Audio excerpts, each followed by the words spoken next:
Welcome to Awake and Activate. Mind exercise number 6.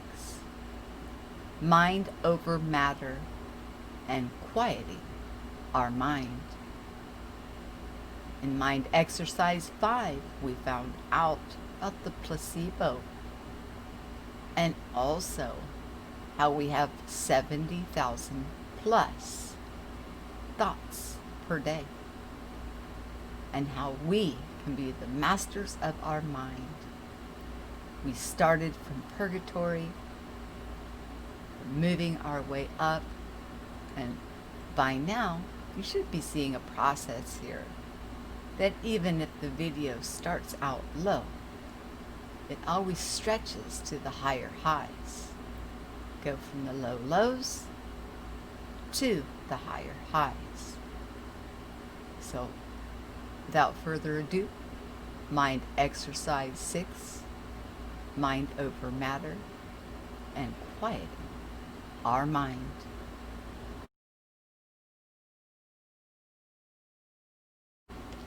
Mind over matter, how thoughts influence physical reality. Mind over matter is how the thought processes can influence our physical reality. To understand how it works, we need to define what mind is and the relationship of mind and thought to matter.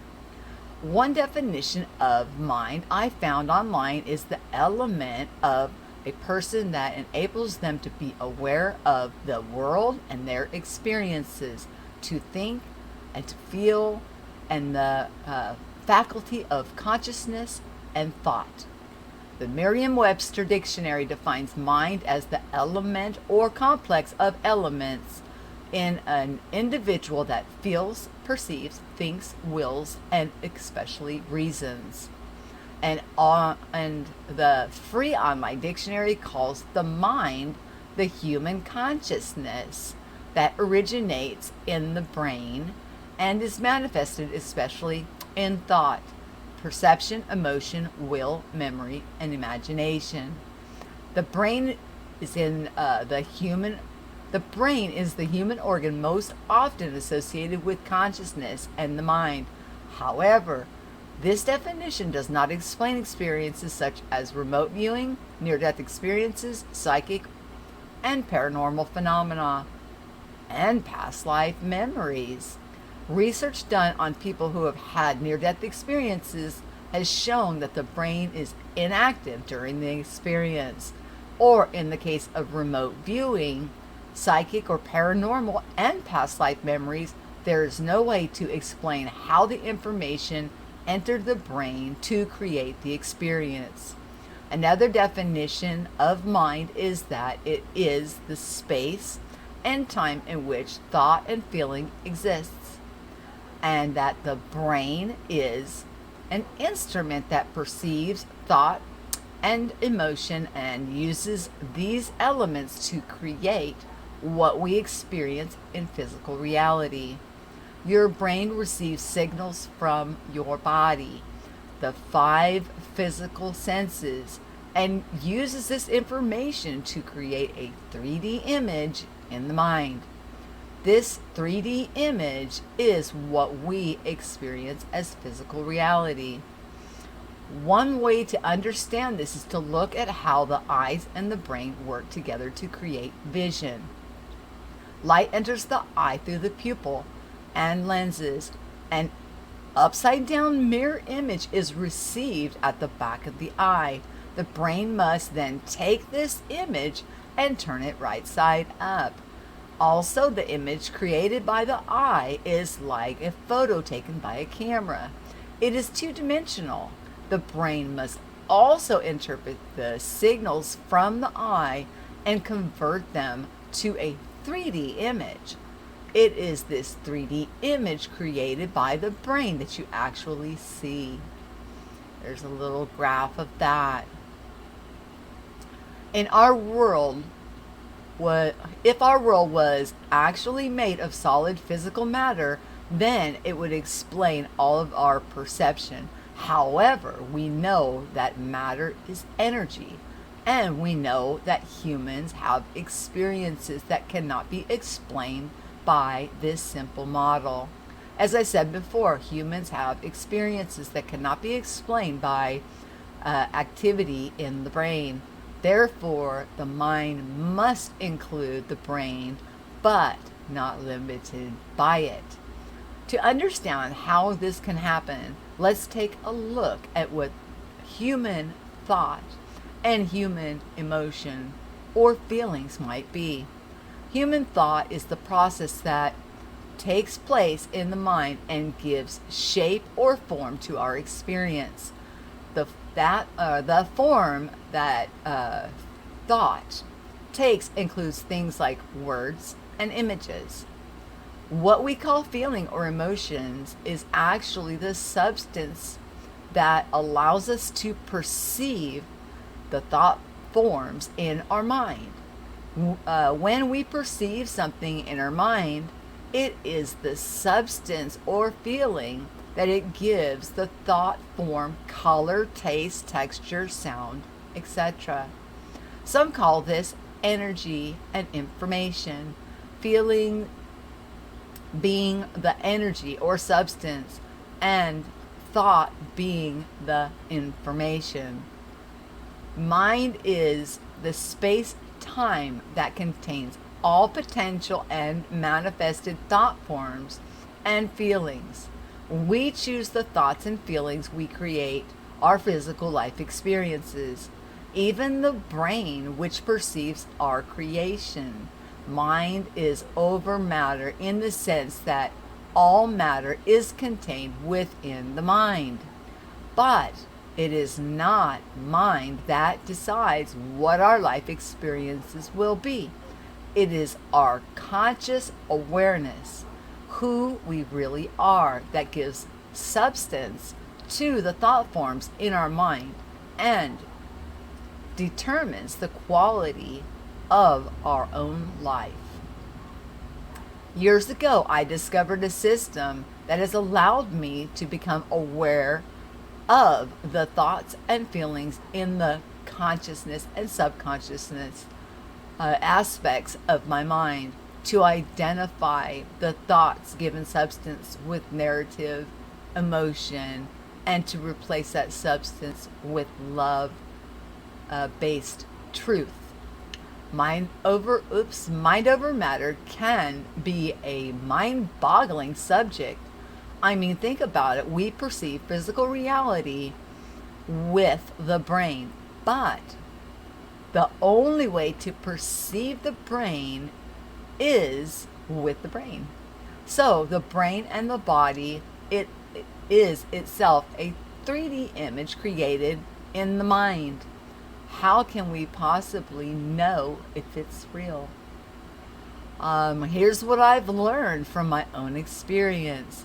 Within the mind is the brain and the body, and there is also a heart. Heart with a capital H, because I'm not just talking about a physical pump that we have seen in all the pictures of. The heart has a 0 point, and it creates a toroidal field, a toroidal electromagnetic field that sends energy and information to the brain and every cell in our body, your body. Okay, the 0 point seems to be the seat of the soul, the connecting point, or the gateway through the non-physical energy information emerge into and manifests as our physical reality.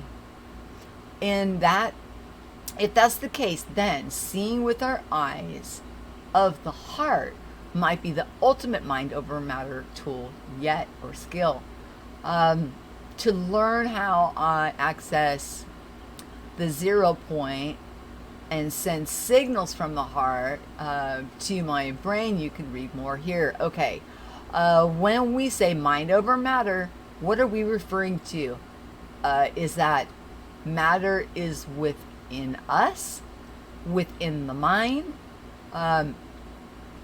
We are more than mind, of course. We are not isolated bodies subjects to the whim of external forces.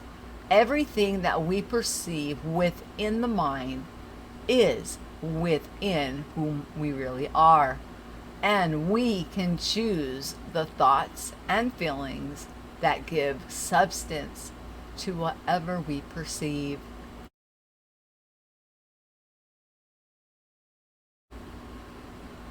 The secret to quieting your mind for meditation. Attempting to quiet your mind for meditation doesn't have to be frustrating. Learn how to ride the rhythm and flow of your mind will bring you peace. Our minds are turbulent, like the rough waves close to the shore. The more we fight against the mind, the harder the meditation and stillness become. When you become mindfulness meditation practice, you've agitated, moving, your thoughts are constantly tossed about.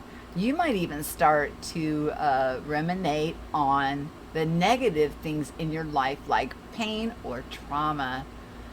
In an attempt to force yourself into silence, you may try to fight through the distractions and the thoughts that are swirling around. The experience can leave you feeling drowned and defeated, as silence appears to be an unattainable goal. Embracing the mind in meditation is similar to finding the right wave. During a trip to Florida Atlantic coast, my 11-year-old tried in frustration to ride the big waves close to the shore with his boogie board. I noticed that the waves further out had less turbulence. All it took was traveling 10 feet into the water to experience a smoother ride.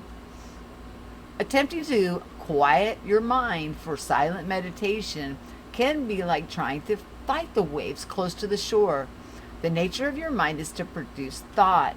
Like the ocean, it has its own rhythm and flow. It should be respected, not feared or fought against. In meditation, it's pointless to become angry and frustrated when the mind persists with thoughts. It's simply doing its job. Trying to fight those thoughts will only further your frustration and hinder your ability to experience complete mindfulness. Once you stop fighting against it and allow it to flow naturally, you can begin to retreat into the depths of your inner self beyond the chaos and distractions. Appreciating the mind in all its states. In practicing a mantra-based meditation technique, such as the primordial sound meditation, you repeat your mantra effortlessly and easily. A mantra is a tool which occupies the mind so you can go deeper into meditation. A mantra, in essence, is a thought that replaces other thoughts. As you repeat your mantra, you will continue to have thoughts. But if you allow them to ebb and flow, you will experience a quieter mind as time goes on. Silent meditation will help you draw awareness away from your busy brain to active inner peace and happiness. The slowing of the breath and the quietness of the mind brings you clarity to see the beautiful things within yourself as you become a reflection of the absolute perfection of the whole universe. However, there is much beauty in activity as there is in the calmer waters. If you can learn to appreciate the mind in its turbulence, you will be ready to experience its silence. The turmoil of the ocean brings gifts of beautiful shells, rocks, and sea creatures. The activity of the mind, when observed from a deeper place, can bring you creativity and solutions. It all depends on where you're situated. Are you constantly being tossed about by the rough waves? Or are you floating effortlessly in and fearlessly on your boogie board. Rooted in the silence acquired through the meditation practice, you will find it easier to step back into the commotion of daily living with a new perspective. In other words, accessing inner peace through silent retreat in the mind is not about stopping life's imperfection. It's about embracing them from a new point of view, paradigm shift. For example, prior to learning meditation, you may have become angry and frustrated each time your children forgot to put their toys away, or your mother calls to criticize you. Now, with your new perspective, you may see your children creative Lego masterpieces as a stroke of genius rather than an annoying mess. And instead of a barrage of hurtful words, you may begin to see your mother's criticism as loving concern in obscure packaging. Letting go and trusting your inner self. Often, new meditators come to me frustrated as they try to harness the mind or push thoughts away. They find it difficult and anxiety provoking to sit down to meditate. They keep trying, and they never arrive at the peacefulness they seek. The key is to allow the mind to be what it is, accept it for what it is, treat it with the kindness and compassion. Once you do this, you might even find yourself amused and laughing at what it does. Reticent to take my advice, my son remained at the shore. I took my board and went out about 15 to 20 feet. Then, lying on my board, I allowed the waves to gently rock me where they wanted to take me. Slowly on my board as I became a part of the rhythmic flow. It felt calm, peaceful, and safe.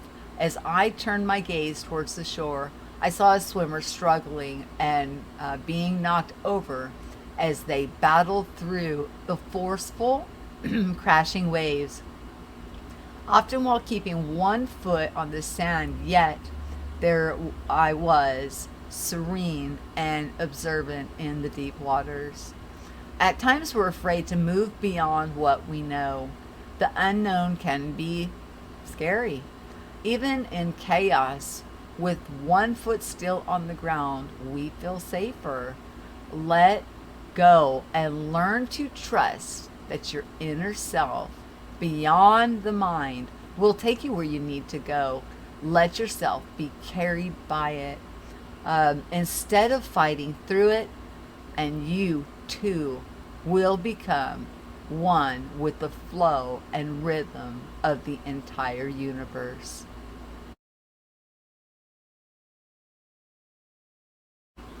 Now let's try and do some exercises, some experiments with knowing about mind over matter and knowing how to quiet our mind and how not to fight the thoughts that come up. Don't force things to happen, but allow it to flow into you naturally. As we understand from what the article was talking about with the mind over matter, we've already been talking about for quite a while the toroidal field that surrounds us and the 0 point, being from the heart, being hooked up, linked up, and flowing out and around you, perceiving what is coming from within you, from your heart, in the world that we experience, that we are dealing with on a day-to-day basis. So, what is it that would be the best thing for you to do to help quiet down the world and all those thoughts of all those things that go off in our mind. As we found out, over 70,000 plus thoughts in a day. And let's not forget about being congruent from the mind exercise self. So as we're finding our way to being congruent, learning how to quiet our mind, learning mind over matter, learning that the heart is the base of the electromagnetic sphere that goes up and out and around us, that helps create what we perceive and experience. With that, with those understandings and understandings, I want you to think about, what do you enjoy doing? Are you a painter? Do you like to draw? Are you a musician? Do you like to go to the park? Do you like to go for a walk? Whatever it is that you find joy in, that allows you to be at peace, speak a mantra. Keep your mind busy on the mantra, helping to quiet the mind down.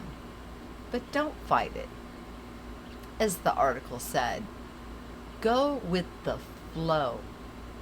Allow it to flow in you, on you, all around you, through and through. And you will reach and achieve everything and anything. You're just that amazing. This is the end of Mind Exercise 6. Mind over matter and quieting our minds.